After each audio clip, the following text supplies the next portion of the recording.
সম্মানিত হাজিরিন, আল্লাহ রাব্বুল আলামিন বিশ্ব নবী সাল্লাল্লাহু আলাইহি ওয়াসাল্লামকে দুনিয়ার জিন্দেগিতে যখন মক্কা জমিনে পাঠালেন, মা আমিনার ঘরে বিশ্ব নবীর যখন জন্ম হলো, বিশ্ব নবী 1, 2, 3 করে 40 বছর পর্যন্ত আল্লাহ নবী সাল্লাল্লাহু আলাইহি ওয়াসাল্লাম মক্কার মধ্যে ছিল। আল্লাহর কসম করে বলি, ইতিহাস প্রমাণ করে, সিরাত ইবনে হিশাম খুলে দেখবেন, রাহিকুল মাকতুম যে কোনো বিশ্বনবীর সিরাত গ্রন্থ খুলে দেখবেন, বিশ্বনবী 40 বছর পর্যন্ত বিশ্বনবীর কোনো শত্রু ছিল না। বিশ্বনবী দিনের কথা বলার কারণে বিশ্বনবীর উপরে অকট্ট নির্যাতন সহ 40 বছর পর যখন আল্লাহ রাব্বুল আলামিন কোরআনুল কারীম নাজিল করেছে, এই সময় থেকে বিশ্বনবীর উপর নির্যাতন শুরু হয়েছে। কথা বলেন ঠিক কিনা? মুসলমান ভাইরা আমার, গভীর মনোযোগ দেন। আল্লাহ নবী সাল্লাল্লাহু আলাইহি ওয়াসাল্লাম যখন মক্কার ভিতরে মানুষের অলিতে গলিতে গিয়ে দিনের দাওয়াতগুলি দিচ্ছিলেন, এক এক করে মানুষদেরকে আল্লাহ তাওহীদের দিকে ডাকতেছিলেন। বিশ্বনবীর উদ্দেশ্য ছিল একটা, যাতে করে অন্ধকার মানুষগুলি আলোর পথ দেখতে পায়। জোরে বলেন সুবহানাল্লাহ।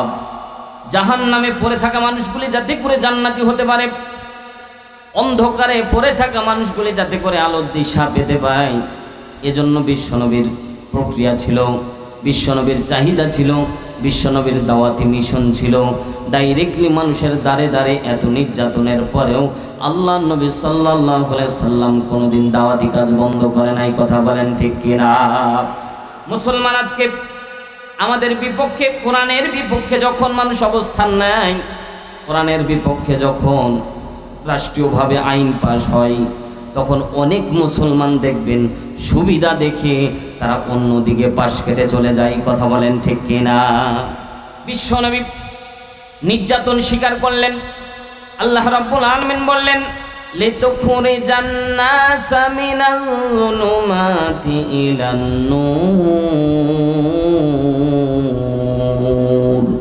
আল্লাহ রাব্বুল আলামিন বললেন, অন্ধকার থেকে আলোর পথে আনা মানুষগুলিকে যখন আলোর দিশা দেখাতে শুরু করলেন, ইহদিনাস সিরাতাল মুস্তাকিমের পথ দেখানোর জন্য যখন বিশ্বনবী চেষ্টা ফিকির শুরু করে দিলেন, আল্লাহ নবী সাল্লাল্লাহু আলাইহি ওয়াসাল্লামের চেষ্টা যখন অব্যাহত থাকলেন, মক্কার কাফেররা বিশ্বনবীকে বিভিন্নভাবে কষ্ট দেওয়া শুরু করলেন।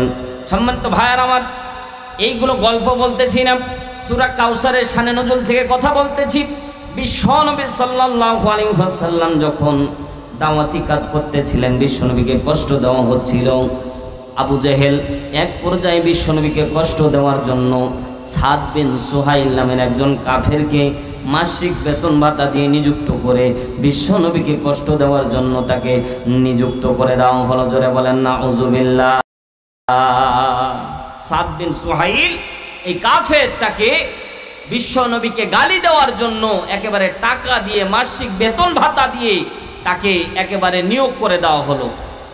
সাদ বিন সুহাইলের কাজ ছিল সারাদিন, তার অফিসিয়াল ডিউটি ছিল বিশ্বনবীকে যেখানে দেখতে পেত সেখানে গালি দিত। মজার ব্যাপার হলো, বিশ্বনবী সাল্লাল্লাহু আলাইহি ওয়াসাল্লামকে আল্লাহ রাব্বুল আলামিন 3 জন পুত্র সন্তান দান করেছিলেন। জোরে বলেন কয়জন? আর জোরে বলেন, সবাই বলেন কয়জন? একটু হাতটা আসমানের দিকে উঠে 3 আঙ্গুল দিয়ে বলেন কয়জন? বিশ্বনবীর 3 জন পুত্র সন্তান ছিল। কোন মুফাসসিরিন ইকরাম বর্ণনা করেন 2 জন। কয়জন? কোন মুফাসসিরিন ইকরাম বর্ণনা করেন 1 জন। যাই হোক, তবে সর্বসাকুল্য প্রত্যেক মুফাসসিরিন ইকরাম বর্ণনা করেন বিশ্বনবীর জয়জন সন্তান থাক না কেন এই ব্যাপারে মতভেদ থাকে, কিন্তু একটা ব্যাপারে মতভেদ করে নাই, সেটা হচ্ছে বালেক অবস্থায়, বালেক হওয়ার আগেই বিশ্বনবীর সন্তানগুলি মারা গেছে। এই ব্যাপারে কেউ মতভেদ করে নাই। বিশ্বনবী একদিন হাতিমে কাবার ভিতরে বসে আছেন। বিশ্বনবীর ডান কাঁধের মধ্যে ইমাম হুসাইন, ইমাম হাসান বসে আছে। বাম উরুর উপরে, বাম উরুর উপরে বিশ্বনবীর আবুল কাসেম নামের একজন সন্তান বসা ছিল। মুফাসসিরিন ইকরাম বর্ণনা করেন আবুল কাসেম এই নামটাই বিশ্বনবী মক্কার ভিতরে প্রসিদ্ধ লাভ করেছিল। এজন্য বিশ্বনবীকে ইয়া আবুল কাসেম বলে ডাকা হতো। জোরে বলেন সুবহানাল্লাহ। বিশ্বনবীর একজন সন্তান, পুত্র সন্তান বাম উরুর উপরে বসা। বিশ্বনবীর কাঁধের উপর একজন নাতি আর উরুর উপরে একজন নাতি বসা। এমন সময় আল্লাহর ফেরেশতা জিবরাইল আলাইহিস সালাতু ওয়াস সালাম চলে আসলেন। আজকে জিবরাইল আলাইহিস সালাতু ওয়াস সালামের মুখমণ্ডলটা একটু মলিন হয়ে আছে। বিশ্বনবী খেয়াল করলেন আজকে জিবরাইল একাই আসে নাই, জিবরাইল আলাইহিস সালাতু ওয়াস সালামের সাথে আরেকজন ফেরেশতা আসে। ওই ফেরেশতাকে দেখা যায় ওটা হচ্ছে মালাকুল মউত, ওটা হচ্ছে মৃত্যুর ফেরেশতা। মৃত্যুর ফেরেশতা যার কাছে একবার আসে তার কাছে কোনো দিন ফেরত খালি হাতে ধরে বলেন যাই নিয়েই যাবে। দুনিয়ার যত বড় সম্পদশালী হন, দুনিয়ার যত বড় কোটিপতি হন, দুনিয়ায় আপনি যদি ফকির পর্যন্ত হন, ও মুসলমান মনে রাখা লাগবে মালাকুল মউত যখন আপনার শিহরে দাঁড়িয়ে যাবে, দুনিয়ার সমস্ত সম্পদ পড়ে থাকবে, আপনাকে পাড়ি দিয়ে আল্লাহর দরবারেই চলে যাওয়া লাগবে। কথা বলেন ঠিক কিনা? সম্মানিত ভাইয়েরা আমার, বিশ্বনবী বোঝার বাকি রইল না, জিবরাইলের পিছনে মালাকুল মউত দাঁড়ানো। বিশ্বনবী থিম করলেন এখানে চারজন ব্যক্তি আছে। কয়জন? একজন আবুল কাসেম, ইমাম হুসাইন, ইমাম হাসান আর একজন বিশ্বনবী সাল্লাল্লাহু আলাইহি ওয়াসাল্লাম। চারজন ব্যক্তি বিশ্বনবী থিম করলেন। এই চারজন ব্যক্তির যে কোনো একজন আজকে আল্লাহর দরবারে পাড়ি দিয়ে চলে যাবে, এর ব্যাপারে কোনো সন্দেহ নাই। বিশ্বনবী অঝর নয়নে, বিশ্বনবী অপলকে তাকিয়ে রইলেন জিবরাইলের দিকে, সালাম দিয়ে বললেন আসসালামু আলাইকা ইয়া রাসূলুল্লাহ, সালাতু ওয়াসসালামু আলাইকা ইয়া হাবিবাল্লাহ। ও নবী, আজকে আমি জিবরাইল একাই আসিনি, আমার সাথে আরেকজন ফেরেশতা এসেছে, তার নাম মালাকুল মউত। জিবরাইল আলাইহিস সালাতু ওয়াস সালাম ডাকতে বললেন নবীজি, আজকে আপনার কলিজার টুকরা যারা আপনার সামনে বসে আছে, আপনার কাঁধে বসে আছে ইমাম হুসাইন, ডান উরুর উপরে বসা ইমাম হাসান, বাম উরুর উপরে বসা আবুল কাসেম। ও নবী, আজকে এই তিনজনের ভিতর থেকে আপনার কলিজার টুকরা সন্তান আবুল কাসেমের জানটা কবজ করা হবে, সময় ঘনিয়ে আসতেছে। বলেন, নিজের সন্তানকে যদি নিজের চোখের সামনে কেউ মৃত্যুবরণ করতে দেখে, বলেন দেখি যতই নবী হোক না কেন কষ্ট লাগবে কি লাগবে না? মুসলমান ভাইরা আমার গভীর মনোযোগ দেন। আমার নিজের চোখে দেখা এই যে 10 মাইল পার হয়ে চিরির বন্দর যাওয়ার রাস্তাটা, ভুসির বন্দর যাওয়ার রাস্তা, একটা ব্রিজ আছে, একটা নদী আছে, ঠিক না? একটা বাঘ ঘোরার আগে একটা ব্রিজ আছে। ওই ব্রিজের সাথে ব্রিজটা পার হচ্ছিল একজন বাবা সন্তানকে কোলের মধ্যে নিয়ে। বাবা যখন সন্তানকে নিয়ে কোলে করে যখন ওই রাস্তা পার হচ্ছিল, এমন সময় একটা গাড়ি এসে ওই বৃদ্ধকে মানে ধাক্কা দিয়েছে। নিজ হাত থেকে, নিজ কোল থেকে সন্তান ছিটকে পড়ে গিয়ে সন্তানের পেটের উপর দিয়ে ওই বড় গাড়ির চাকা চলে গেছে। সন্তান বাঁচবে? জোরে বলেন। বাবা ধাক্কা খেয়ে পিছন দিকে পড়ে গেছে, সেন্সলেস হয়ে গেছে। বাবা তাকে হাসপাতালের মধ্যে নিয়ে আসার পরে একদিন পর তার সেন্স ফিরল। প্রথম শব্দটা উচ্চারণ করেছিল, আমার কলিজার টুকরা সন্তান কই, আমার সন্তানটা কই। তাকে জিজ্ঞাসা করা হলো, আপনি যে বেঁচে আছেন এটাই তো অনেক, সন্তানের খোঁজ নেন, কারণটা কি? বাবা ডুকরে কান্না করে ডাক দিয়ে বলে, আমি বেঁচে আছি এটা বড় কথা নয়, বরঞ্চ আল্লাহ যদি আমারে নিয়ে আমার কলিজার টুকরা সন্তানটাকে বাঁচায় দিত, এটাই আমার কাছে অনেক বড় মনে হতো। জোরে বলেন সুবহানাল্লাহ। এটা হচ্ছে বাবা। এটা কে? বাবা বলতেছে, আমার জানটা যদি আল্লাহ নিয়ে আমার কলিজার টুকরা সন্তান জানটা দিয়ে দিত, কতই না ভালো হয়ে যেত। আপনাকে বোঝাতে যাচ্ছি সন্তানের মায়া বাবার কত। বিশ্বনবীকে যখন জিবরাইল বললেন, ইয়া রাসূলুল্লাহ, ইয়া হাবিবাল্লাহ, আপনার বাম উরুর উপরে আপনার সন্তান আবুল কাসেম বসে আছে নবীজি, আজকে মালাকুল মউত এই সন্তানটাকে নিয়ে চলে যাবে। এই সন্তানটার থাকার দুনিয়ার মধ্যে আর কোনো পারমিট নাই, তার হায়াত শেষ হয়ে গেছে। বিশ্বনবী বললেন, আল্লাহ রব্বুল আলামিনের হুকুমের উপর তো কথা বলা যায় না, আমি সবরকারীদের মধ্যে একজন। জোরে বলেন সুবহানাল্লাহ। সম্মানিত ভাইরা আমার, আবুল কাসেমের জানটা কবজ করে নিয়ে চলে গেল। বিশ্ব নবীর পুত্র সন্তান হওয়ার সাথে সাথে মারা যায়। আপনাদের উত্তরাইল এলাকাবাসী একটু গভীর মনোযোগ দিয়ে শোনেন, যার পুত্র সন্তান হয় সাথে সাথে মারা যায়, পুত্র সন্তান হয় কিছুদিন পর মারা যায়, পুত্র সন্তান হয় কিছুদিন পর মারা যায়, এইরকম কয়েকবার হলে আমরা কিন্তু তাকে মানে নির্বংশ বলে গালি দেই, ঠিক না? আমরা বলি তোমার খাটলা ধরার মতো, তুমি মরার পরে তোমার লাশ বহন করার জন্য কাউকে পাওয়া যাবে না, এরকম বলি না? সম্মানিত ভাইয়ের আমার, এলাকার মধ্যে একটা শোরগোল তৈরি হয়ে যায়, তাদের নামে বদনাম দেয়। জিজ্ঞাসা করতে চাই, মুসলমান সন্তান যিনি দেন তিনি কে? জোরে বলেন না কেন? আরো জোরে বলেন, কে? সন্তান যিনি নিয়ে নেন বলেন তো তিনি কে? ও মুসলমান, আল্লাহ রব্বুল আলামিন সন্তান দান করেছে। অনেক মায়ের সন্তান হয় মারা যায়, এটা করেন কে? অনেক মায়ের সন্তানও হয় না, অনেক মায়ের সন্তান পর্যন্ত হয় না। মুসলমান ভাইরা আমার গভীর মনোযোগ দেন। বিশ্বনবী সাল্লাল্লাহু আলাইহি ওয়াসাল্লাম যখন দেখতে পেলেন মালাকুল মউত কলিজার টুকরা সন্তান আবুল কাসেমকে নিয়ে চলে গেল, বিশ্বনবী আবুল কাসেমকে দাফন কার্য শেষ করে ঘর থেকে বাহির হয়ে এবার একটু হাঁটার জন্য বাড়ির থেকে বের হয়েছে। মনটা বড় খারাপ, কলিজার টুকরা সন্তান মৃত্যুবরণ করেছে। যদিও সবর করেছে, যদিও পয়গম্বর, তারপরেও তো মায়া, তারপরেও তো দয়া, তারপরেও তো ভালোবাসার কোনো কমতি ছিল না। মুসলমান গভীর মনোযোগ দেন। বিশ্বনবী সাল্লাল্লাহু আলাইহি ওয়াসাল্লাম কোনো রকমের কমতি ভালোবাসার মধ্যে সন্তানের প্রতি ছিল না। সন্তান হারানোর বেদনায় বিশ্বনবীর কলিজাটা ফেটে যাচ্ছে। এমন সময় সাদ বিন সুহাইল নামের এই কাফের ব্যক্তি বিশ্বনবীকে পিছন থেকে ডাক দেয়, এই মোহাম্মদ এদিকে আসো। এইভাবে কটূক্তি সুরে ডাক দেয়, বলে আবতার, তুমি তো আবতার, তুমি তো আবতার। এই কোরআনের মধ্যে আল্লাহ রাব্বুল আলামিন সূরাতুল কাউসার নাজিল করেছে, শেষ শব্দ আল্লাহ তাআলা আবতার দান করেছে। জোরে বলেন আল্লাহু আকবার। বিশ্বনবীকে আবতার আবতার আবতার বলে ডাক দেওয়া হচ্ছে। আবতার শব্দের ব্যাখ্যা করতে গিয়ে মুফাসসিরিন ইকরাম বর্ণনা করেন, আবতার শব্দের অর্থ হলো লেজ কাটা, নির্বংশ। লেজ কাটা, নির্বংশ। কিন্তু আল্লাহ রাব্বুল আলামিন কোরআনের মধ্যে সূরাতুল কাউসার নাজিল করে জানায় দেয়, যারা বিশ্বনবীকে আবতার বলে গালি দেয়, যারা বিশ্বনবীকে গালি দেয়, তারাই হচ্ছে নির্বংশ, লেজ কাটা। কথা বলেন ঠিক কিনা? কারণ আমার নবীকে কেউ যদি গালি দেয়, আমরা মুসলমান বসে থাকবো না। কথা বলেন ঠিক কিনা? জোরে বলেন ঠিক কিনা? আমরা মুসলমান বসে থাকবো না, নিজের জীবন দিয়ে হলেও নবীর ইজ্জত বাঁচাবোই। কথা বলেন ঠিক কিনা? নবীর ইজ্জত বাঁচানোর জন্য জীবন দেওয়া লাগবে। সম্মানিত ভাইয়ের আমার, নবীর সম্মানের ঘাটতি কোনো রকমের কমতি করা যাবে? কেউ যদি বিশ্বনবীকে নিয়ে গালি দেয়, কেউ যদি কটূক্তি করে, ও মুসলমান ঘরের ভিতরে তখন বসে থাকা যাবে না।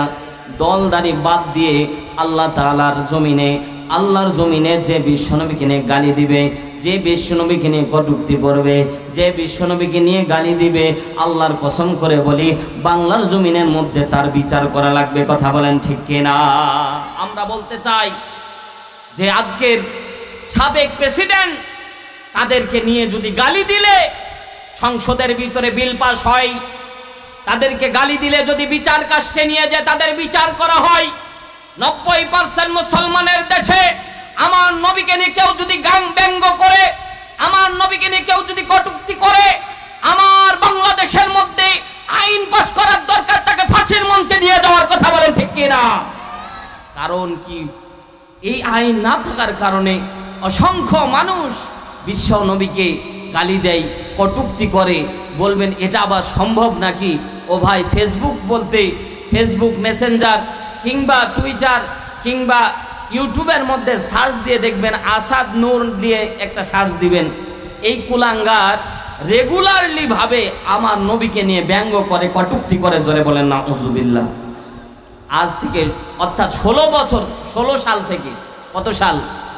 16 সাল থেকে 24, 8 বছর ধরে আমার নবীকে নিয়ে সোশ্যাল মিডিয়ায় ডাইরেক্টলি গালি দেয়।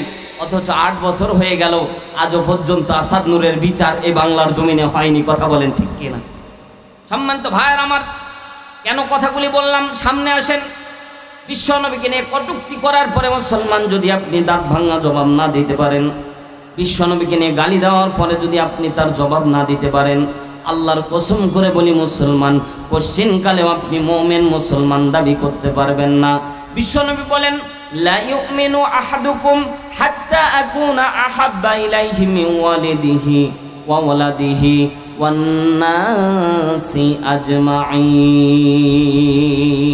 দুনিয়ার সব কিছুর থেকে বিশ্বনবীকে বেশি ভালোবাসা লাগবে, এটা হচ্ছে ঈমানের দাবি। জোরে বলেন সুবহানাল্লাহ। সাদ বিন সুহাইল বিশ্বনবীকে আবতার বলে পিছন থেকে গালি দিয়েছে, বিশ্বনবীকে নির্বংশ বলে গালি দিয়েছে।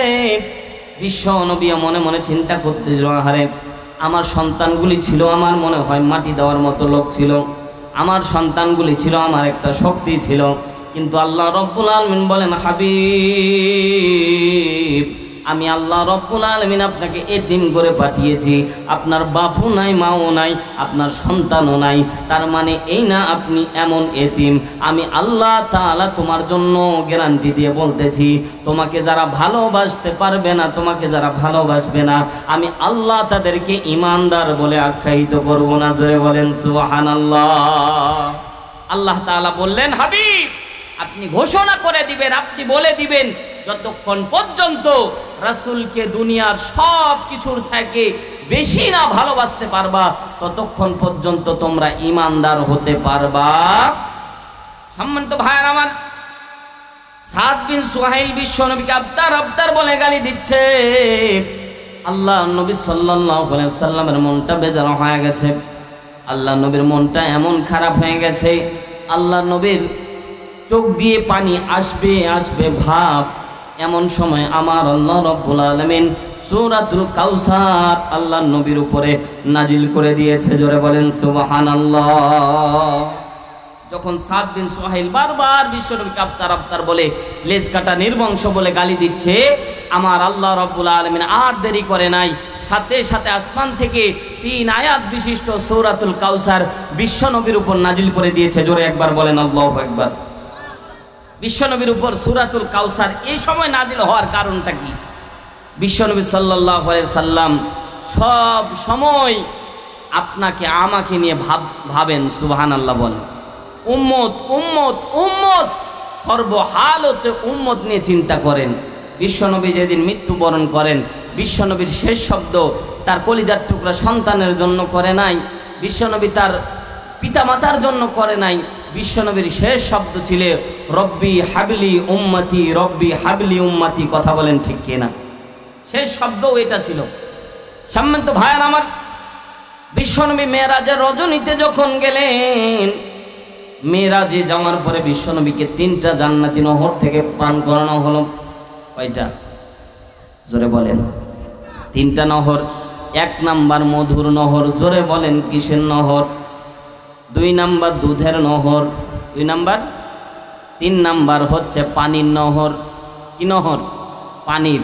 3টা নহর জান্নাতের পাদদেশ দিয়ে নিচ দিয়ে বহমান থাকবে। আল্লাহু আকবার বলেন। আল্লাহ তাআলা আপনাকে আমাকে সবাইকে জান্নাতে যাওয়ার তৌফিক আল্লাহ দান করুন, বলেন আমিন। জান্নাতটা ঝুলন্ত অবস্থায় থাকবে আর নিচ দিয়ে ঝর্ণাগুলি প্রবাহিত হতে থাকবে। আল্লাহু আকবার বলেন। এই 3টা নহর থেকে আল্লাহ নবীকে পান করানো হয়েছিল। জিজ্ঞাসা করতে চাই আজকে 5 বারের মুসলমানদেরকে, বলেন তো মধু, দুধ, পানি কোনটা মিষ্টি বেশি? জোরে বলেন, আরো জোরে। মধু। আপনারা মধু বললেন। এই দুনিয়ার দুনিয়ার মধু আর দুধ এবং পানি কম্প্রোমাইজ করলে আমরা কিন্তু মধুটাই বেশি স্বাদ পাই। কথা বলেন ঠিক কিনা? কিন্তু ভাই, দুনিয়ার মধ্যে সবচেয়ে দামি জিনিস মধু। কিন্তু এই মধু এমন একটা জিনিস যে এই মধু বিক্রি করার আগেই মধু বিক্রেতা প্রথম যে শব্দটা উচ্চারণ করে, বলে যে ভাই আমার মতোই খাঁটি মধু আর এই বাজারে কেউ বিক্রি করে না। কথা বলেন ঠিক কিনা? মধু যখন বিক্রি করে, মধু বিক্রেতার প্রথম শব্দ আসে যেটা খাঁটি। আর আমরাও যখন কিনতে যাই, প্রথম আমরা জিজ্ঞাসা করি যে ভাই এটা খাঁটি না ভেজাল, ঠিক না বেঠিক? কারণ যেই জিনিস যত অরিজিনাল তার নকল তত বেশি। কথা বলেন ঠিক কিনা? এই যে আমাদের প্রধান মুফাসসির মুফতি আমির হামজা ভাই, এই একটা ব্র্যান্ড, একটা কণ্ঠ, কত বক্তা যে জীবিকা নির্বাহের জন্য ব্যবহার করতেছে, আল্লাহু আকবার বলেন। অনেক বক্তা আজকে মুফতি আমির হামজা ভাইয়ের কণ্ঠে ওয়াজ করে ভাইরাল হয়ে যাচ্ছে, হুবহু ভাইয়ের মতো করার চেষ্টা করতেছে, ভাইয়ের মতো একেবারে কণ্ঠ লাহান নিয়ে আসার চেষ্টা করতেছে। কিন্তু একটা জিনিস আমি বলি, সবই এক হবে, কিন্তু মুফতি আমির হামজা ভাইয়ের মতো তেলাওয়াত কেউ আনতে পারবেন, আল্লাহু আকবার বলেন। সম্মানিত ভাইয়ের আমার, একটা জিনিস বোঝাচ্ছি, দুনিয়ার মধু অনেক বেশি মিষ্টি। বিশ্বনবী 3টা নহর থেকে পান করার পরে বিশ্বনবী সাল্লাল্লাহু আলাইহি সাল্লাম উদ্ধৃতি দিয়ে ডাকতে বলছে, ও জিব্রাইল, মধুর নহর থেকে 1 পেয়ালা মধু পান করাইলাম, 2 নাম্বার দুধের নহর থেকে দুধ পান করাইলাম, পানির নহর থেকে আমাকে পানি পান করাইলাম। কিন্তু আমি বিশ্বনবীর কাছে যেন পানির নহরটাই বেশি মিষ্টি মনে হচ্ছে। মধুর ভিতরে যিনি মিষ্টি ঢেলে দিয়েছেন, চিৎকার দিয়ে বলেন তো তিনি কে? আরো জোরে বলেন তিনি কে? তিনি হচ্ছেন আমার আল্লাহ। তো আল্লাহ রাব্বুল আলামিন দুনিয়ার মধুতে বেশি মিষ্টি দিয়েছে, কিন্তু যে জান্নাতি যে নহরগুলি আছে, তো দুধের নহর, মধুর নহর, পানির নহরটা, এই 2টা নহরের থেকে আরো বেশি মিষ্টি, আল্লাহু আকবার বলেন। সম্মানিত হাজিরিন, বিশ্বনবী যখন পানির নহরটাকে পছন্দ করলেন, পানির নহরটাকে পছন্দ করার সাথে সাথে বিশ্বনবী ডাকতে বলছেন, ভাই জিব্রাইল, আমাকে যে পান করানো হলো, জিজ্ঞাসা করতে চাই জিব্রাইল, বলো বলো আমার উম্মত কি এই নহর থেকে পান করতে পারবে? জোরে বলেন সুবহানাল্লাহ। ওই জায়গায় গিয়ে আল্লাহর নবী আপনাকে আমাকে বলে নাই, জোরে বলেন আল্লাহু আকবার, আরো জোরে বলেন আল্লাহু আকবার। বিশ্বনবী মেরাজের রজনীতে একটা ভালো কিছু খাচ্ছে, তখনও উম্মতকে ভুলতেছে না, আল্লাহু আকবার। সম্মানিত ভাইয়ের আমার, বিশ্বনবীকে ভালোবাসা কতটা জরুরি একটু খেয়াল করে শোনেন। আল্লাহর নবী সাল্লাল্লাহু আলাইহি ওয়াসাল্লাম কোন রকমের ভুলে না, উম্মতকে নিয়ে সব সময় চিন্তাধারা ছিল। ডাক দিয়ে বললেন, জিব্রাইল ভাই, আমি যেই নহর থেকে পান করতেছি, নহরটা কি আমার উম্মতের জন্য দেওয়া হবে? আমার উম্মতেরা কি এই পানি পান করতে পারবে? ওই যে নহরটা থেকে পানি পান করতেছিল, ওই নহরটার নাম ছিল হাউজে কাউসার। চিৎকার দিয়ে বলেন না আল্লাহু আকবার। জিব্রাইল আলাইহিস সালাতু ওয়াস সালাম বললেন, ইয়া রাসূলুল্লাহ, ইয়া হাবিবাল্লাহ, আপনার যারা উম্মত জান্নাতি হবে তারা এই নহরের পানি পান করতে পারবে। জোরে বলেন সুবহানাল্লাহ। আল্লাহ রাব্বুল আলামিন বিশ্ব নবী পছন্দ করার সাথে সাথে আল্লাহর নবী সাল্লাল্লাহু আলাইহি ওয়াসাল্লামের নামে পুরা নহরটাকে আল্লাহর নবীর নামে ওয়াকফ করে দেওয়া হয়েছে, আল্লাহু আকবার বলেন। কিন্তু বিশ্বনবীকে জানানো হয়নি। বিশ্বনবী সাল্লাল্লাহু আলাইহি সাল্লাম চলে এসেছেন। এবার আসার পরে বিশ্বনবীকে যখন কষ্ট দেওয়া হচ্ছিল, বিশ্বনবীকে আবদার আবদার বলে যখন সাদ বিন সুহাইল বারবার করে গালি দিচ্ছিল, সাথে সাথে আমার আল্লাহ রাব্বুল আলামিন সূরাতুল কাউসার যখন নাজিল করলেন, প্রথম আয়াত জিবরাইল পাঠ করলেন। সকলে জবান খুলে বলেন, বিসমিল্লাহির রহমানির রহিম, ইন্না আ'তাইনাকাল কাউসার। আল্লাহু আকবার বলেন। আল্লাহ তাআলা জিবরাইল আলাইহিস সালাতু ওয়াস সালামের দ্বারা বিশ্বনবীকে প্রথম আয়াত শুনিয়ে দিলেন, ইন্না, অবশ্যই, নিশ্চয়ই, আ'তাইনা, এক আলিফ টান দিয়ে আল্লাহ তাআলা বুঝালেন যে আ'তাইনা, আপনাকে আমি আল্লাহ দান করে দিয়েছি। সুবহানাল্লাহ বলেন। ইন্না, অবশ্যই, আ'তাইনা, আপনার নামে এটা লিখে দেওয়া হয়েছে, আপনাকে দান করে দেওয়া হয়েছে, আপনার নামে এটা ওয়াকফ করে দেওয়া হয়েছে, আপনার জন্য এটাকে ধাতব্য করে দেওয়া হয়েছে। কাল কাউসার, ওই যে মেরাজের রজনীতে আপনি পছন্দ করেছিলেন পানির নহর হাউজে কাউসার, এটাকে আপনার নামে আমি আল্লাহ ওয়াকফ করে দিয়েছি। আরো জোরে বলেন। সম্মানিত ভাইয়ের আমার, বিশ্বনবী কান্নামা খামুক, সাদ বিন সুহাইল বিশ্বনবীকে গালি দিলেন আবদার আবদার বলে। বিশ্বনবীর কলিজাটা ফেটে যাচ্ছিল যখনই ইন্না আ'তাইনা কাল কাউসার, জিব্রাইল যখনই এই আয়াত তেলাওয়াত করেছে বিশ্ব নবীর কান্না মাখা মুখে মিচকি একটা হাসি চলে এসেছে। মুসলমানের মতো একবার বলেন না আল্লাহু আকবার। আজীবন কেঁদেছেন উম্মতেরই মায়ায়, আজীবন কেঁদেছেন উম্মতেরই মায়ায়। আলোর দিশা পেলাম আমি, আলোর দিশা পেলাম আমি, যে নামের ওসিলায়। সেই রাসূলকে কেউ গালি দিলে, তার শানে কেউ কুৎসার চালে, বলো কি তা প্রাণে সয়। ব্যথা লাগে বড়, ব্যথা লাগে কলি যায়, ব্যথা লাগে বড়, ব্যথা লাগে কলি যায়। কথা বলেন ঠিক কিনা? বিশ্বনবী হাসার কারণটা ছিল, বিশ্বনবী হাউজে কাউসারের মালিক যখন হয়েছেন সাথে সাথে মনের ভিতরে ভাবনা এনেছিলেন দুইটা। জোরে বলেন কয়টা? তাফসীর ইবনে আসুর, আল্লামা ইবনে আসুর রহমতুল্লাহ আলাইহি তিনি তার তাফসীর গ্রন্থের ভিতরে উল্লেখ করে ডাক দিয়ে বলেন বিশ্বনবী দুইটা ধারণা এনেছিলেন। এক নম্বর ধারণা যে হাউজে কাউসারের মালিক যেহেতু আমাকে বানিয়ে দেওয়া হয়েছে, মালিক হলে মালিক যা ইচ্ছা তাই করতে পারে। কথা বলেন ঠিক কিনা? বিশ্বনবী দুই নাম্বার চিন্তা করেছিলেন আমি আমার সব উম্মতকে হাউজে কাউসারের পানি পান করাবো, আমার সব উম্মতকে হাউজে কাউসারের পানি আমি নিজ হাতে পেয়ালা ভরে ভরে পান করাবো। জোরে একবার বলেন আল্লাহু আকবার। বিশ্বনবীর এই মনের চিন্তা দুনিয়ার কেউ না টের পেলেও টের পান কে? জোরে বলেন। আপনি আমি মনে মনে যা চিন্তা করি, প্রকাশ্যে যা বলি, মনে মনে যা চিন্তা করি, দুনিয়ার কেউ না জানলেও জানে কে? আরো জোরে বলেন না কেন? দুনিয়ার কেউ না জানলেও আমার আল্লাহ রাব্বুল আলামিন জানে। ও মুসলমান, বিশ্বনবী এরকম চিন্তাধারা করার সাথে সাথে জিবরাইল আলাইহিস সালাতু ওয়াস সালামকে মেসেজ দিয়ে দেওয়া হলো। জিবরাইল আমিন ডাকতে বলছেন ইয়া রাসূলুল্লাহ, ইয়া হাবিবাল্লাহ, আপনি মনে মনে যা চিন্তা করতেছেন বাস্তবে কিন্তু তা না, এর উল্টা হচ্ছে। জোরে বলেন না সুবহানাল্লাহ। বিশ্বনবী সাল্লাল্লাহু আলাইহি ওয়াসাল্লাম বললেন জিবরাইল কি উল্টা হচ্ছে?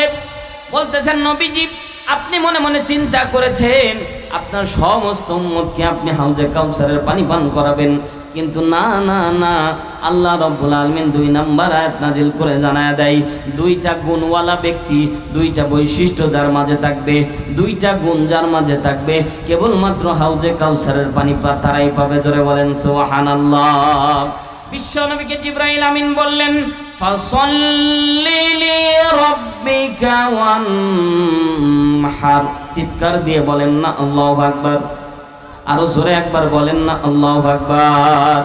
মুসলমান, আল্লাহ তাআলা দুই নম্বর আয়াত নাজিল করে দিলেন ফাসাল্লি লিরাব্বিকা ওয়ানহার। হাবিব সব উম্মত কিন্তু হাউজে কাউসারের পানি পান করতে পারবে না। দুইটা বৈশিষ্ট্য যে সকল নর এবং নারীর মাঝে থাকবে আল্লাহ রাব্বুল আলামিন কেবলমাত্র তাদেরকে হাউজে কাউসারের পানি দান করবে। একবার জোরে একবার বলেন না আল্লাহু আকবার। আল্লাহ আমাদেরকে হাউজে কাউসারের পানি আমাদের জন্য নসিবে করে দিক, বলেন না আমিন। সম্মানিত ভাইয়ার আমার, জিবরাইল আমিন যখনই দ্বিতীয় আয়াত তেলাওয়াত করে দিলেন বিশ্ব নবীর কাছে স্পষ্ট হয়ে গেল দুইটা বৈশিষ্ট্য। একটা ফাসাল্লি, এক নম্বর নামাজি হওয়া লাগবে। জোরে বলেন কি হওয়া লাগবে? এক নম্বর নামাজি হওয়া লাগবে। ফাসাল্লি রাব্বিকা ওয়ানহার, আর রবের নামে কোরবানি করা লাগবে। বিশাল অর্থবহ দুইটা জিনিসকে আল্লাহ অ্যাড করে দিয়ে ডাকতে বলে হাবিব উম্মতদেরকে জানায়া দিবেন যারা নামাজি হবে, যারা আল্লাহর রাস্তায় কোরবানি করবে, আল্লাহ রাব্বুল আলামিন তাদেরকে হাউজে কাউসারের পানি তাদের জন্য ওয়াজিব ঘোষণা করে দিবে। জোরে বলেন সুবহানাল্লাহ। আমরা বর্তমান সময়ে ভাই নামাজ আদায় করি, ঠিক না? নামাজি, নাম কি? নামাজি। আজকে এই যে সময় আমরা আজকে উপস্থিত হয়েছি এটা হচ্ছে জিলহজ মাস। কোন মাস? কোন মাস? এই 10 দিন এমন একটা গুরুত্বপূর্ণ যে এই 10 দিনের ভিতরে আল্লাহ রাব্বুল আলামিন ইসলামের যে 5টি খুঁটি আছে পুরো 5টি খুঁটি এই 10 দিনের ভিতরে এক মানে পাওয়া যায়। আল্লাহু আকবার বলেন। ইসলামের স্তম্ভ কয়টা? জোরে বলেন। বুনিয়াল ইসলাম আলা খামস, শাহাদাতু আল্লা ইলাহা ইল্লাল্লাহ ওয়া আন্না মুহাম্মাদার রাসূলুল্লাহ, ইকামাস সালাহ ওয়া আতুজ যাকাত ওয়াল হজ ওয়া সাওম রমাদান, মুত্তাফাকুন আলাইহি। জোরে বলেন আল্লাহু আকবার। 1 নাম্বার যে শাহাদাতু আল্লা ইলাহা ইল্লাল্লাহ, আমরা সকলেই শাহাদাত পাঠ করি, সকলে বলি লা ইলাহা ইল্লাল্লাহু মুহাম্মাদুর রাসূলুল্লাহ, আশহাদু আল্লা ইলাহা ইল্লাল্লাহু ওয়াহদাহু লা শারীকা লা। সম্মানিত হাজিরিন, 1 নাম্বার খুঁটি। 2 নাম্বার ইকামাস সালাহ, আমরা মাগরিবের নামাজ পড়ে এসেছি কি আসেনি? জোরে বলেন, আসেনি? অনেকে আসেনি, নিয়ত করেছি পড়বো না, হুজুর এসাও পড়বো না ইনশাআল্লাহ, ঠিক না? এমন মুসল্লি আছে ভাই। 3 নাম্বার শাহাদাতু আল্লা ইলাহা ইল্লাল্লাহ ওয়া আন্না মুহাম্মাদার রাসূলুল্লাহ, ইকামাস সালাহ ওয়া আতুজ যাকাত। কেউ যদি ইচ্ছা করে এই 10 দিনে যাকাতও দিতে পারে, সুবহানাল্লাহ বলেন। 3 নাম্বার গেল। 4 নাম্বার রোজা। 4 নাম্বার কি? রোজা। এই 10 দিনের ভিতরে কেউ যদি চায় যে টানা 1 থেকে 9 দিন পর্যন্ত রোজা রাখবে, নফল রোজা, তো এটা আল্লাহর কাছে অনেক বেশি গুরুত্বপূর্ণ। আল্লাহ তাআলা এটা, যদিও এটা হচ্ছে মুবাহ, এটা কি? এটা সুন্নাত না, কিন্তু এটা মুবাহ। কিন্তু আপনি যদি নিয়ত করে যদি আপনি এই 9টা দিন রোজা রাখতে পারেন, হাজিদের সাথে একটা মিল করে, বিশ্বনবী বলেন আল্লাহ তাআলা যখন হাজিদেরকে আরাফার ময়দানে যখন মাফ করে দেয়, তখন রোজাদারি সব ব্যক্তিকে আল্লাহ মাফ ঘোষণা করে দেয়। আরাফাত দিনের রোজা সম্পর্কে বিশ্বনবী সাল্লাল্লাহু আলাইহি সাল্লাম বলেন, আশা করা যায় বিগত 1 বছরের গুনাহ, সামনের 1 বছরের গুনাহ আল্লাহ তাআলা মাফ করে দিবেন। আল্লাহু আকবার বলেন। আরাফা অর্থাৎ জিলহজ মাসের 9 তারিখ, যেদিন হাজিরা আরাফার ময়দানে যাবে, সেদিন আমরা একটা রোজা রাখবো ইনশাআল্লাহ। ওই দিনে রোজাটা এত গুরুত্বপূর্ণ, 1 বছরের গুনাহ আল্লাহ মাফ করে দিবে। আল্লাহু আকবার বলেন। তাহলে রাখবো না ইনশাআল্লাহ? তাহলে 4 নাম্বার রোজা গেল। 5 নাম্বার ওয়াল হজ, ওই যে যারা হজের ময়দানে গেছে তারা হজে আকবার পালন করছে। জোরে বলেন আল্লাহু আকবার।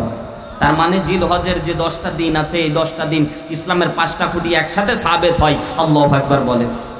মুসলমানদের জন্য ফসল সওয়াব কামাইয়ের 2টা দিক রয়েছে। একটা হচ্ছে শাহরুর রমাজান, রমজান হচ্ছে একটা ফসল। আমরা যারা কৃষি কাজ করি ভাই, খেয়াল করে দেখবেন কৃষি কাজ করতে গিয়ে আমাদের ফসল হয় 2 সিজনে। কথা বলেন ঠিক না? আমন আর একটা হচ্ছে আউশ, ঠিক না? এই 2 ফসল আমাদের হয়। তো মুসলমানদের সিজন হচ্ছে 2টা, একটা হচ্ছে রমাদান আর একটা হচ্ছে ঈদুল আজহার। এই যে 10 দিন, এটা হচ্ছে আমলের একটা শস্য ক্ষেত। জোরে বলেন আল্লাহু আকবার। কারণ এই 10টা দিনে আমাদের আমল শুরু হয়ে গেছে। আজকে থেকে আমরা যারা নিয়ত করেছি, আমরা কেউ নখ কাটবো না ইনশাআল্লাহ। যদি আপনি এটা করতে পারেন, অবাঞ্ছিত লোম কাটবেন না, আপনি হাজিদের মতো একটু নিজের রঙে নিজেকে রঙিন করেন, হাজিরা যেভাবে থাকতেছে সেভাবে আপনি থাকেন। বিশ্বনবী সাল্লাল্লাহু আলাইহি সাল্লাম বলেন, আশা করা যায় যারা হজ করতে যায় আল্লাহ তাআলা তাদেরকে মাসুম বানায় দেয়। জোরে বলেন না আল্লাহু আকবার। আল্লাহ তাদেরকে পুরা মাসুম বানায় যায়। যাদের হজ কবুল হয়, যাদের হজ কবুল হয় তাদেরকে আল্লাহ তাআলা মাসুম বানায় দেয়। তো যাদেরকে মাসুম বানায় দেওয়া হলো আরাফার ময়দানে যাওয়ার পরে, তো আরাফার সাথে মিল রেখে যারা নিজের রঙে নিজেকে রঙিন বানিয়েছে, হাজিদের সাথে নিজের রং যাদের লেগেছে, তো আল্লাহ তাআলা তাদেরকেও মাফ করে দেয়। আল্লাহু আকবার বলেন। সম্মানিত ভাইয়ান আমার, একটা ঘটনা মনে আসলো তাই বলি। জীবনে আপনি যদি রাসূলের রঙে জীবনকে রঙিন করেন, তো দুনিয়ার কেউ না সম্মান দান করলেও আমার আল্লাহ আপনাকে সম্মান দান করবে। জোরে বলেন আল্লাহু আকবার। রাসূলের সুন্নতি দাড়ি রাখলে ইজ্জত বাড়ে না কমে? জোরে বলেন, বাড়ে না কমে? অনেক যুবক আছে বলে, হোক ঝেড়ে দে, কাইটে দে, বলে না কেন? যুবককে জিজ্ঞাসা করলে বলে, হুজুর দাড়ি রাখলে অনেক মেয়ে পছন্দ করে না। ও ভাই, দাড়ি রেখে যদি বিয়ে না হয় তো তাহলে তো আমরা বিপদে থাকতাম। কথা বল ঠিক কিনা? আমাদের দাড়ি আছে, বিয়ে হয় নাই ভাই। বরঞ্চ যে মেয়ে দাড়ি পছন্দ করবে না, ও যুবক গ্যারান্টি দিয়ে বলবো, ওই মেয়েকে নিয়ে তুমি জীবনেও সংসার করতে পারবা না, তার মাঝে রাসূলের গুণ ভালোবাসা নাই। এজন্য দাড়ি যারা পছন্দ করবে কিছু না হলেও তাদের মাঝে একটা গুণ থাকবে। জোরে বলেন সুবহানাল্লাহ। তো নিজেকে আল্লাহর রঙে রঙিন করতে হবে, নিজেকে আল্লাহর রঙে সাজাতে হবে। হযরতে মূসা আলাইহিস সালাতু ওয়াস সালামকে ফেরাউন বারবার করে বলতেছে যে ফেরাউন বারবার করে মূসা আলাইহিস সালাতু ওয়াস সালামকে দমানোর জন্য কথা বলতেছে, কিন্তু মূসা আলাইহিস সালাতু ওয়াস সালামকে পারতেছে না। শেষ পর্যন্ত ফেরাউন ঘোষণা করলো, আমার এলাকার জাদুকরেরা, তোমরা জাদুবিদ্যা দিয়ে নবী মূসাকে যদি ছোট করতে পারো তাহলে তোমাদেরকে অনেক বেশি পুরস্কার দান করা হবে। একটা ময়দান তৈরি করো যে এখানে জাদু খেলা হবে। আল্লাহু আকবার বলেন। হযরতে নবী মূসা আলাইহিস সালাতু ওয়াস সালাম সহ চলে আসলেন ময়দানে। অমুক দিন, এই যে আজকে 8 তারিখ যেমন মাহফিলের একটা ঘোষণা এলাকার মধ্যে হয়েছিল, ঠিক না? তো ওই রকম একটা ঘোষণা হলো, অমুক সময়ে অমুক ময়দানের মধ্যে জাদুকর, মিশরের সবচেয়ে বড় বড় জাদুকর যারা আছে তারা এবং নবী মূসা যুদ্ধ লাগবে, অর্থাৎ তারা জাদু দেখাবে, নবী মূসা তাদের বিপক্ষে অবস্থান নেবে। এটা দেখার জন্য লক্ষ লক্ষ মানুষ ভিড় হয়েছে। জোরে বলেন আল্লাহু আকবার। কারণ এটা সাধারণ কোনো একটা জাদুবিদ্যা ছিল না, সবচেয়ে দামি দামি জাদুকররা এসে জাদু খেলা দেখাচ্ছে। এই জায়গায় নবী মূসার মতো একজন সাধারণ মানুষ এসে এই সকল জাদুকরদের সমস্ত জাদুকে বানচাল করতে হবে, এটা চারটিখানি বিষয় ছিল না। তো নবী মূসা আলাইহিস সালাতু ওয়াস সালামের দরবারে, পয়গম্বরের দরবারে চলে গেলেন কওমের লোকেরা, জাদুকররা গিয়ে বলছে, হে নবী মূসা, তুমি যে আমাদের সাথে জাদু খেলা দেখাবা, তো আমরা তোমাকে একটা অফার করতেছি, তোমাকে আমরা বলতেছি যে আমরা একটা জার্সি তৈরি করি যাতে করে দেখতে ভালো লাগে। আল্লাহু আকবার বলেন। তো নবী মূসা বলতেছে, জাদুকরেরা ভালো পরামর্শ দিয়েছো, কিন্তু কথা হলো এই যে তোমরা যে জার্সি বানাবা সেই জার্সি তো আমি পরবো না, আমি যে জার্সি বানাবো এই রকম জার্সি তোমাদেরকেও বানানো লাগবে। আল্লাহু আকবার বলেন। নবী মূসা আলাইহিস সালাতু ওয়াস সালাম বললেন, আমি যে জুব্বা পরে আছি এটা হচ্ছে আল্লাহ প্রদত্ত, এটা আল্লাহ ভালোবাসে, তো আমি জুব্বা ছাড়া যাব না, তোমরাও জুব্বা বানাও, তোমরাও পাগড়ি বানাও। আল্লাহু আকবার বলেন। পাগড়ি বানালো, পুরা টিম, জাদুকরের টিম জুব্বা পরলো আর পাগড়ি পরলো, সবাই এক কালারের জুব্বা পরেছে। নবী মূসা আরেক কালারের জুব্বা পরে এসেছে ময়দানে। বলেন তো এইরকম ড্রেসওয়ালা একটা চিত্র আলাদা রকম দেখা যায়, কথা বলেন ঠিক কিনা? তো ময়দানের মধ্যে চলে আসার পরে সমস্ত জাদুকররা বলছে, নবী মূসা তুমি আমাদেরকে জাদু খেলা দেখাও। সাথে সাথে নবী মূসা বলছে, না আমি আগে দেখাবো না, তোমরা দেখাও, আমি তোমাদের এটা বানচাল করে দেব। সমস্ত জাদুকররা সর্বোচ্চ শক্তি দিয়ে তাদের জাদুবিদ্যা দিয়ে বিশাল বড় বড় সাপ তৈরি করলো। আল্লাহ তাআলার নবী মূসা আলাইহিস সালাতু ওয়াস সালাম ওই সাপ দেখে নিজেও ভয় খেয়ে গিয়েছিলেন। সম্মানিত ভাইয়ার আমার, নবী মূসা আলাইহিস সালাতু ওয়াস সালাম তাকায় দেখতেছে বড় বড় জাদুকররা বিশাল বড় বড় সাপ জমিনের মধ্যে হাত থেকে লাঠি ফেলে দিয়ে বড় বড় সাপ তৈরি করেছে, বড় বড় সুতা ফেলে দিয়ে বড় বড় সাপ তৈরি করেছে, সবল মারার জন্য দৌড়ায় দৌড়ায় আসতেছে। আল্লাহর নবী মূসা আসমানের দিকে তাকায় বললেন, রব্বুল আলামিন, আমার কাছে তো কোনো শক্তি নাই, সমস্ত শক্তির মালিক যিনি বলেন তো তিনি কে? বিশ্বনবী সাল্লাল্লাহু আলাইহি সাল্লাম বলেন, আল্লাহ রাব্বুল আলামিন কোরআনের মধ্যে স্পষ্টভাবে জানায় দেয়, আল্লাহ রাব্বুল আলামিন বলেন, নবী মূসাকে আমি অর্ডার করলাম, নবী মূসাকে আমি আল্লাহ জানায় দিলাম, তোমার হাতের মধ্যে যে লাঠি সেটা ছেড়ে দাও। সাথে সাথে ছেড়ে দেওয়ার সাথে সাথে বিশাল বড় একটা সাপ তৈরি হয়ে গেল। সাপ তৈরি হওয়ার সাথে সাথে পুরা জাদুকরদের সাপগুলি একবারেই গিলে ফেললো। চিৎকার দিয়ে একবার বলেন না আল্লাহু আকবার। সমস্ত জাদুকর নবী মূসার কদমে সেজদায় লুটিয়ে পড়ল যে নবী মূসা, আমাদের যেটা সেটা হচ্ছে ধোঁকাবাজি, আমাদেরটা জাদু, কিন্তু তোমারটা জাদু না, এটা হচ্ছে মুজিজা। চিৎকার দিয়ে বলেন আল্লাহু আকবার। ও ভাই, এই যে হাটে বাজারে অনেক সময় অনেক ব্যক্তি আসে, খেয়াল করে দেখবেন, যারা জাদু দেখায় দেখবেন হঠাৎ কিছু কাগজকে টাকা বানায় দেয়, ঠিক না? তারপর দেখবেন কিছু বালুকে চানাচুর বানায় দেয়। জোরে বলেন, এরকম দেখেন নাই আপনারা? আপনারা এমন ভাবে মনে করতেছেন মনে হচ্ছে কিছু জানেন না। আমার কথা কি আপনারা বুঝতেছেন ভাই? একটু জবাব দেন। এইরকম জাদুকর আমাদের এলাকার মধ্যে আমরা দেখি কি দেখি না? তা আমি একদিন চিন্তা করলাম, হারাম হাটের মধ্যে যখন গেলাম তখন দেখতেছি একজন এরকম টাকা বাড়ি মারতেছে, আর এতগুলো কাগজ মুহূর্তের ভিতরে 10 টাকা 20 টাকা 100 টাকা 1000 টাকা বানায় ফেলে। আমি চিন্তা করলাম তো কোটি কোটি টাকার মালিক রে, মুহূর্তের ভিতরে লাখ লাখ টাকা বানাচ্ছে। পরে দেখতেছি কিছুক্ষণ খেলা দেখানোর পরে এবার সবার কাছে 10 টাকা 10 টাকা করে উঠাচ্ছে। আমি কইলাম ভাই, আমি তখন ছোট ছিলাম তো অত বুঝতাম না, আমি বললাম ভাই তুমি লাখ লাখ টাকা বানাচ্ছ আর তুমি আমাদের কাছে 10 টাকা চাচ্ছ, এটা কথা হইলো? বলছে ভাই ও ছোট্ট বাবু তুমি তো বুঝো না, ওগুলো হচ্ছে আসল টাকা না। কথা বলেন ঠিক কিনা? কারণ ও লক্ষ লক্ষ টাকা বানাইতে পারে, ওগুলো টাকার দাম নাই। কথা কন ঠিক কিনা? সম্মানিত ভাইয়ার আমার, জাদুকরেরা যখন সেজদায় লুটিয়ে পড়লেন, সাথে সাথে নবী মুসা আলাইহিস সালাতু ওয়াস সালাম খেয়াল করে দেখলেন, ডাক দিয়ে বললেন, জাদুকরেরা আমার কাছে সেজদা দেওয়ার দরকার নাই, সেজদা যেন একজন পাই, বলেন তো তিনি কে? একজন সেজদা পাবেন, বলেন তো তিনি কে? একজন সেজদা পাওয়ার যোগ্য, বলেন তো তিনি কে? একজন ব্যক্তি সেজদা পাওয়ার যোগ্য, আমার আল্লাহ। আল্লাহর প্রতি তোমরা ঈমান আনো, ইহকালেও শান্তি পাবা, পরকালেও মুক্তি পাবা। সাথে সাথে সমস্ত জাদুকর নবী মুসার হাতে হাত রেখে কালেমা পড়ে মুসলমান হয়ে গেল। জোরে একবার বলেন না সুবহানাল্লাহ।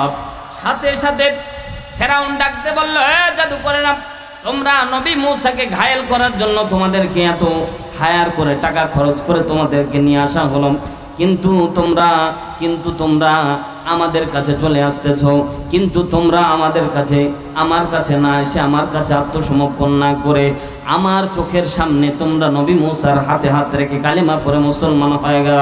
নবী মুসার উপরে তোমরা ঈমান আনলা। ও মুসলমান, তোমরা এখন মুসলমান হয়ে গেলা। ও জাদুকর, বলো কেন তোমরা এই কাজটা করলা? তোমরা এই কাজটা যে করলা, এটা কি ভালো করলা? বলে না না না, আমরা যেই কাজ করেছি সমস্ত জাদুকরে এক বাক্যে বলে দিল, দুনিয়ার মধ্যে আমরা শান্তি চাই না, আমরা পরকালে শান্তি চাই। জোরে বলেন সুবহানাল্লাহ। মুসলমান ভাইরা আমার, দুনিয়ার ইহকালীন শান্তি আর পরকালীন মুক্তি, এটা কিন্তু অনেক বড় জিনিস। দুনিয়ার মধ্যে আপনি বাঁচবেন অনেক লম্বা সময় না, 60 কিংবা 70 কিংবা 80 বছর, কিন্তু লম্বা সময় কবরের মধ্যে আপনাকে থাকা লাগবে। হাসর, ফুলসিরাত, মিজান, জান্নাত, জাহান্নাম, লম্বা সময় আপনাকে পাড়ি দেওয়া লাগবে। কথা বলেন ঠিক কিনা? মুসলমান ভাইরা আমার, গভীর মনোযোগ দেন। সাথে সাথে ফেরাউন ডাকতে বলল, বড় বড় গর্ত তৈরি করো, জাদুকর যারা আছে তাদেরকে মেরে ফেলো। সাথে সাথে জাদুকরদের সামনে যখন বড় বড় আগুনের চুল্লি করা হলো, আগুনের চুল্লির মধ্যে এক একটা জাদুকরকে ফালায় দেওয়া হচ্ছে। সাথে সাথে ডাকতে বলা হচ্ছে, তোমরা কি ঈমান ছাড়বা না? সাথে সাথে নবী মুসা সামনে দাঁড়ায়া জাদুকররা বলছে, ফেরাউন, জীবন দিতে পারি কিন্তু ঈমান বিক্রি করতে পারি না। জোরে বলেন সুবহানাল্লাহ।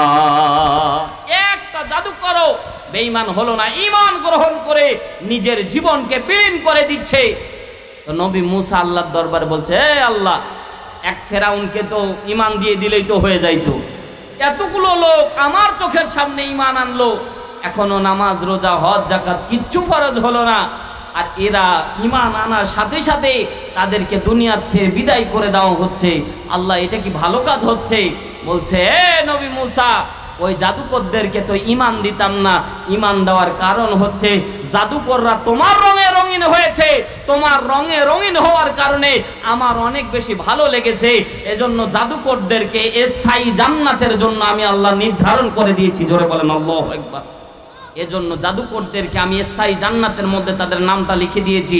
শাহাদাত বরণ করতে দেরি হবে, নবী মুসা কওমের লোকদেরকে জানায়া দিবেন, এই জাদুকররা মরতে দেরি হবে, আল্লাহর জান্নাতে যাইতে দেরি হবে না। জোরে বলেন সুবহানাল্লাহ। সম্মানিত ভাইয়ার আমার, এজন্য রাসূলের রঙে নিজেকে সাজাতে হবে, রাসূলের রঙে নিজেকে রঙিন করা লাগবে মুসলমান। এজন্য নবীর সুন্নাত তরিকা চলা লাগবে, কথা ভুলে গেলে চলবে না। বিশ্ব নবী সাল্লাল্লাহু আলাইহি ওয়াসাল্লামের উপর 2 নম্বর আয়াত নাযিল হয়ে গেল, ফাসাল্লি লিরাব্বিকা ওয়ানহার। সাথে সাথে আমার আল্লাহ রাব্বুল আলামিন আসমান থেকে 2 নম্বর আয়াত নাযিল করে দিলেন, নবীকে জানায়া দিলেন, নবী গো, আপনাকে আপনার উম্মতদেরকে জানায়া দিবেন, আপনি আপনার উম্মতদেরকে জানায়া দিবেন, উম্মতকে মেসেজ দিয়ে দিবেন, যারা 2টা আমল করবে তারাই কেবলমাত্র হাউজে কাউসারের পানি পাবে, আর 2টা আমল যারা করবে না কোশ্চিন কালেও হাউজে কাউসারের পানি তারা পাবে না। জোরে একবার বলেন না আল্লাহু আকবার। সম্মানিত ভাইয়ার আমার, বিশ্বনবী সাল্লাল্লাহু আলাইহি ওয়াসাল্লামকে আল্লাহ রাব্বুল আলামিন 2 নাম্বার আয়াত নাযিল করে এবার আমাদেরকে শিক্ষা দিচ্ছে ফাসল্লিলি, 1 নাম্বার নামাজি হওয়া লাগবে।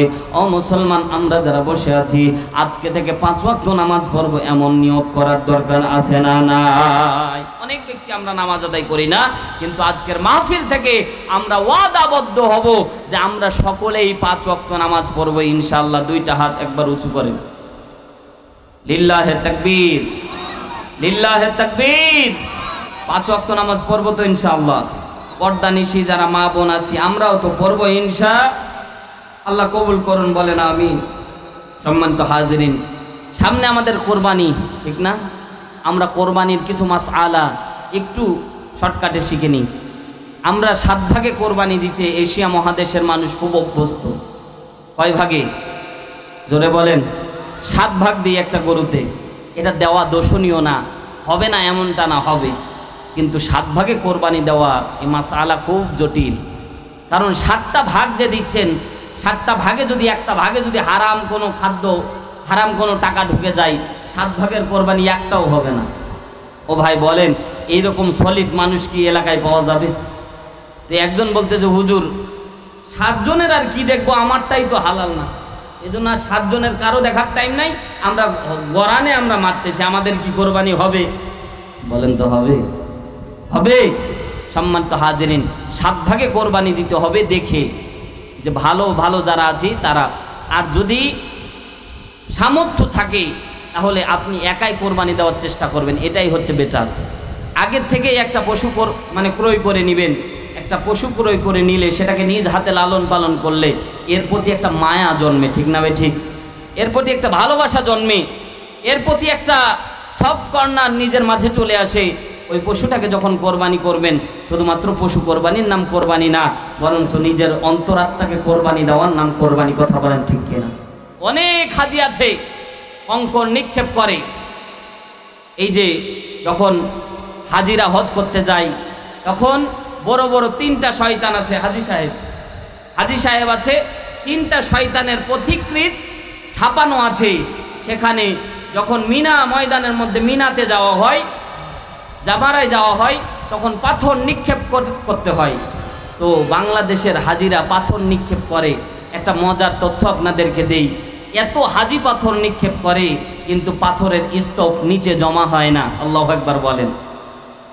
এত হাজি, লক্ষ লক্ষ হাজি পাথর মারতেছে, হিসেবে তো নিজে টোন আর মন পাথর জমা হওয়ার কথা ছিল, কিন্তু যাদের হজ আল্লাহর দরবারে কবুল হয়ে যায় এদের পাথরগুলি নিয়ে ফেরেশতারা একটা সোনার কলসে জমা করে রাখে। আরো জোরে বলেন আল্লাহু আকবার। এজন্য পাথর জমা হয় না। কিছু পাথর জমা হয়, যাদের হজ কবুল হয় না তাদের পাথর নেওয়াও হয় না, কিছু পাথর পড়ে থাকে। এজন্য সম্মানিত হাজিরিন, 1 নাম্বার ফাসল্লিলি, নামাজি হওয়া লাগবে। 2 নাম্বার রবের নামে কোরবানি করা লাগবে। রবের নামে কোরবানি, মুসলমান শুধুমাত্র এই যে ঈদুল আজহার দিন কোরবানি দেওয়ার নাম কোরবানি না, বরঞ্চ আল্লাহ রব্বুল আলামিনের জন্য নিজের জীবনকে উৎসর্গ করে দিতে হবে। এরই নাম হচ্ছে আসল কোরবানি। জোরে বলেন সুবহানাল্লাহ। সাহাবায়ে কেরাম আল্লাহর জমিনে আল্লাহর দিন বাস্তবায়ন করার জন্য নিজের জীবনকে উৎসর্গ করে দিতেন। কেমন জীবনটাকে উৎসর্গ করে দিতেন? সম্মানিত ভাইয়েরা আমার, গভীর মনোযোগ দেন। সাহাবায়ে কেরাম বিশ্বনবী সাল্লাল্লাহু আলাইহি ওয়াসাল্লাম যখন বলতেন এ সাহাবীরা আল্লাহর রাস্তায় জীবন দেওয়া লাগবে, প্রস্তুত হওয়া লাগবে, সাথে সাথে সাহাবায়ে কেরাম যুদ্ধের ময়দানে চলে যেতেন। আল্লাহর জমিনে আল্লাহর দিন বাস্তবায়নের জন্য নিজের জীবনটাকে উৎসর্গ করে দিতে দ্বিধাবোধ করতেন না। ফাসল্লিলি রব্বিকা ওয়ানহার, 1 নাম্বার নামাজি হওয়া লাগবে। 2 নাম্বার ওয়ানহারের কথা, ওয়ানহারের তাফসীর আপনাদের সামনে করতেছি। দুনিয়ার মধ্যে সব সামগ্রিকভাবে নিজের জীবনটাকে পুরোটাই আল্লাহর রাস্তায় ওয়াকফ করা, পুরো জীবনটাকে আল্লাহর রাস্তায় ওয়াকফ করা, এটাই হচ্ছে আসল কোরবানি। জোরে বলেন সুবহানাল্লাহ। সম্মানিত ভাইয়ান আমার, বিশ্বনবীর একজন জলিল কদর সাহাবী আমর ইবনে জামু রাদিয়াল্লাহু তাআলা আনহু বিশ্বনবীর সামনে চলে আসতেছেন। সাহাবীর 2টা পা একটু খোঁড়া ছিল, খুঁড়িয়ে খুঁড়িয়ে হাঁটতেন। বিশ্বনবীর সামনে আসছেন, ইয়া রাসূলুল্লাহ যুদ্ধের ময়দানে যাব, যুদ্ধ করার জন্য। বিশ্বনবী অনুমতি দিলেন না। সাহাবী তুমি তো হাঁটতেই পারো না, তুমি কেমনে যুদ্ধের ময়দানে যাবা? কেমনে যুদ্ধের ময়দানে গিয়ে নিজের জীবনকে তুমি কোরবানি করে দিবা? মুসলমান গভীর একটা মনোযোগ দেন। আল্লাহর নবী সাল্লাল্লাহু আলাইহি সাল্লামের সাহাবীরা পা ছিল না, হাত ছিল না, বিশ্বনবীর সাহাবীদের চোখ ছিল না, এমন সাহাবী ছিল না আব্দুল্লাহ বিন উম্মে মাকতুম রাদিয়াল্লাহু তাআলা আনহু। হাদিস প্রমাণ করে বিশ্বনবীর এই অন্ধ সাহাবী পর্যন্ত বিশ্বনবীর কাছে বলতেন, ইয়া রাসূলুল্লাহ আজকে আমাকে যুদ্ধের ময়দানে নিয়ে যান। বিশ্বনবী বলছেন, আব্দুল্লাহ ইবনে উম্মে মাকতুম, তুমি তো অন্ধ সাহাবী, তুমি তো চোখে দেখতে পারো না, কেমন করে যুদ্ধের ময়দানে যুদ্ধ করবা? কাফেররা তোমাকে নিয়ে তীর মারলে তুমি কেমনে প্রতিহত করবা? বললাম তোমার বুকের উপরে চেপে বসাই দিলে তুমি কিভাবে রক্ষা করবা? না না না, তোমার যাওয়ার দরকার নাই। বিশ্বনবী থাকা অবস্থায় কোনোদিন বিশ্বনবী তাকে যুদ্ধের ময়দানে নিয়ে যায়নি, কিন্তু ইতিহাস প্রমাণ করে বিশ্বনবী মরার পরে হযরত ওমর রাদিয়াল্লাহু তাআলা আনহু যখন খেলাফতের মসনদে চলে যায়, বিশ্বনবী সাল্লাল্লাহু আলাইহি ওয়াসাল্লামের জলিল কদর সাহাবী হযরত আবু বকর রাদিয়াল্লাহু তাআলা আনহু যখন খেলাফতের মসনদে বসে যায়, তখন ভণ্ড নবীর আবির্ভাব ঘটে। বর্তমান সময়ে কাদিয়ানীরা বিশ্বনবীকে এখনো আখেরি নবী ভাবে না, তারা মনে করে এখনো নবী আসবে। এই কাদিয়ানী আমাদের পঞ্চগড়ের মধ্যেও আছে, কথা বলেন ঠিক কিনা? মুসলমান ভাইরা আমার, হযরত আবু বকর রাদিয়াল্লাহু তাআলা আনহু খেয়াল করে দেখলেন ভণ্ড নবী মুসাইলামাতুল কাজ্জাব, এই একজন ভণ্ড নবী নিজেকে ভণ্ড নবী দাবি করলেন। তাদের বিপক্ষে যুদ্ধের একটা আয়োজন তৈরি করে দিলেন। যতক্ষণ পর্যন্ত বিশ্বনবীকে আখেরি নবী না মানা হবে, তাদের বিরুদ্ধে মুসলমানদের যুদ্ধ করা ফরজ আইন, কথা বলেন ঠিক কিনা? এই যুদ্ধ করতে গিয়ে যদি মুসলমান জীবন দেয়, আল্লাহর কসম করে বলি, বিশ্বনবী সাল্লাল্লাহু আলাইহি সাল্লাম বলেন, ইয়ামামার যুদ্ধে শাহাদাত বরণকারী সাহাবীদের সাথে এই সকল সাহাবীরা জান্নাতে চলে যায়, এই সকল মানুষেরা জান্নাত পর্যন্ত চলে যাবে। জোরে বলেন সুবহানাল্লাহ। সম্মানিত ভাইয়ার আমার, গভীর মনোযোগ দেন। ফাসল্লি লিরাব্বিকা ওয়ানহার, রবের জন্য কোরবানি, এক নাম্বার জীবন কোরবানি দেওয়ার নাম কোরবানি। ও আল্লাহর বান্দারা, আব্দুল্লাহ ইবনে উম্মে মাকতুম রাদিয়াল্লাহু তাআলা আনহু আবু বকরকে ডাকতে বলে, আবু বকর, নবীর ইজ্জত ভুলুণ্ঠিত হয়ে যাচ্ছে, নবীকে আখেরি নবী মানা হচ্ছে না, এই জন্য তোমরা যুদ্ধের ময়দানে যুদ্ধ করতে যাচ্ছ, কিন্তু আমারও মনটা যাচ্ছে যুদ্ধের ময়দানে যুদ্ধ করতে যাওয়া, আমারও যুদ্ধের ময়দানে যুদ্ধ করতে যাওয়া। মুসলমান গভীর মনোযোগ দিয়ে শোনেন। বিশ্ব নবী সাল্লাল্লাহু আলাইহি ওয়াসাল্লাম ডাক দেন, হযরতে আবু বকর ডাক দিয়ে বললেন, আব্দুল্লাহ ইবনে উম্মে মাকতুম, শুনে নাও, শুনে নাও, বিশ্ব নবী থাকা অবস্থায় কোনোদিন তোমাকে যুদ্ধের অনুমতি দেয়নি। আমি আবু বকর তোমাকেও যুদ্ধের অনুমতি দিতে পারবো না। হযরতে আব্দুল্লাহ ইবনে উম্মে মাকতুম রাদিয়াল্লাহু তাআলা আনহু ডাকতে বলেন, আবু বকর, আমি আব্দুল্লাহ ইবনে উম্মে মাকতুম শাহাদাত বরণ করি, তুমি কি চাও না? বলে, হ্যাঁ হ্যাঁ, অবশ্যই চাই, অবশ্যই চাই। তো অবশ্যই যদি চাও তাহলে আমাকে যুদ্ধের ময়দানে যাওয়ার অনুমতি দেওয়া লাগবে। ইতিহাস প্রমাণ করে ইয়ামামার যুদ্ধে হযরতে অন্ধ সাহাবী আব্দুল্লাহ ইবনে উম্মে মাকতুম শাহাদাত বরণ করেছিল। চিৎকার দিয়ে বলেন না একবার আল্লাহু আকবার? বলতেছিলাম, আমর ইবনে জামু বিশ্বনবীর দরবারে এসে জিজ্ঞাসা করলেন, ইয়া রাসূলুল্লাহ, ইয়া হাবিবাল্লাহ, ও নবী, আমি যুদ্ধের ময়দানে যাব, অনুমতি দেন। বিশ্বনবী বললেন, না না না, অনুমতি দেওয়া হবে না, কারণ তোমার পা বড় খরা হয়ে আছে। এই সাহাবী মনটা খারাপ করে বাড়ির মধ্যে চলে যাচ্ছে। এমন সময় তার বিবি ডাকতে বলছে, ক্রিটিসাইজ করে বলতেছে, বিবি ক্রিটিসাইজ করে বলছে, এই খরা, তুমি ন্যাংরা, মানে ওই খোরা তোমাকে রাসূল যুদ্ধের অনুমতি দেয়নি, তুমি কোশ্চিনকালেও শাহাদাত বরণ করতে পারবা না। এইরকম করে বউ যখন টিটকারি মেরেছে, হযরতে আমর ইবনে জামু রাদিয়াল্লাহু তাআলা আনহু রাগান্বিত হয়ে বিশ্বনবীর দরবারে আবারও এবার লাঠি ছাড়াই বিশ্বনবীর দরবারে খোরায়া চলে গেছে। জোরে বলেন আল্লাহু আকবার। সাহাবী এবার শাহাদাতের তামান্না এত উজ্জীবিত হয়েছে যে সাহাবী লাঠি ভর করে চলতো। মুফাসসিরিন একরাম বর্ণনা করেন, হযরতে আমর ইবনে জামু রাদিয়াল্লাহু তাআলা আনহু বিশিষ্ট সাহাবী যুদ্ধের ময়দানে চলে গেলেন, বিশ্বনবীর দরবারে চলে গেলেন। বিশ্বনবী বললেন, সাহাবী, তোমার যুদ্ধের ময়দানে অনুমতি দিব না। বিশ্বনবীর পা জড়ায় ধরলেন, নবীজি, আমাকে যুদ্ধের ময়দানে যাওয়ার অনুমতি দেন। সাথে সাথে বিশ্বনবী সাল্লাল্লাহু আলাইহি সাল্লাম অনুমতি বললেন। কেন? বলছে, আমার বউ আমার জন্য বদদোয়া করেছে, আমি আল্লাহর দরবারে দোয়া করেছি, ও নবী, আমি আল্লাহর দরবারে দোয়া করেছি যে আমার লাশটা যেন যুদ্ধের ময়দান থেকে ফেরত না আসে। জোরে বলেন আল্লাহু আকবার। তো আমর ইবনে জামুর রাদিয়াল্লাহু তাআলা আনহু যুদ্ধের ময়দানে শাহাদাত বরণ করার পরে সমস্ত সাহাবীর লাশকে যখন নিয়ে আসা হচ্ছিল, তখন আমর ইবনে জামুর যেই উটের উপরে তাকে মানে শয়ন করে দেওয়া হয়েছিল, উট কিন্তু মক্কার দিকে আসতেছিল না, আবাসস্থলের দিকে আসতেছিল না, বরঞ্চ যুদ্ধের ময়দানে গেড়ে বসে যাচ্ছিল। বিশ্বনবী সাল্লাল্লাহু আলাইহি সাল্লামকে জিবরাইল বলেছিলেন, ইয়া রাসূলুল্লাহ, আমর ইবনে জামুর প্রত্যেকটা কথা আল্লাহ কবুল করে নিয়েছে। এই যুদ্ধের ময়দানেই আমর ইবনে জামুকে শাহাদাত বরণকারী এই সাহাবীকে এখানেই কবরস্থ করা হবে। আল্লাহ রাব্বুল আলামিন আমাদেরকে যেই কথাগুলি বললাম, কথাগুলির উপর আমল করার তৌফিক আল্লাহ দান করুন, বলেন আমিন।